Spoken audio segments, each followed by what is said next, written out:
বাড়িতে রান্না হয়েছিল 6 কেজি ওজনের মুরগি। ও মা, সেই মজা!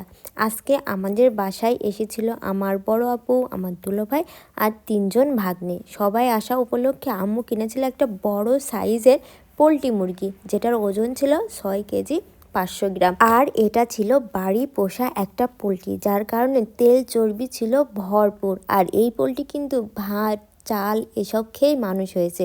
সত্যি বলতে বাড়ি পোষা বড় পোলট্রি খেতে কিন্তু খুব মজা লাগে। আর যেহেতু এই পোলট্রিটার বয়সও বেশ কয়েক মাস, তাই আম্মুকে বলেছিলাম মাংস যেহেতু শক্ত হয়ে গেছে, চলো হাতে মাখিয়ে রান্না করি। যে কারণে হাতে মাখিয়ে রান্না হয়েছিল এই পোলট্রির মাংস। সব রকম মশলা দিয়ে হাতে মাখিয়ে দিয়ে দেওয়া হয়েছিল কাঠের চুলোয়। এরপরে কষিয়ে কষিয়ে রান্না করা হয়েছিল। হাড় গরু ছিল দেশি মুরগির মতন শক্ত। দেখো কত বড় একটা লেগ পিস। রান্নার পরে কালারটাও হয়েছিল দুর্দান্ত, আর খেতে যে কি মজা হয়েছিল! যারা এই মাংস না খায়নি তারা এর স্বাদ কখনোই বুঝবে না।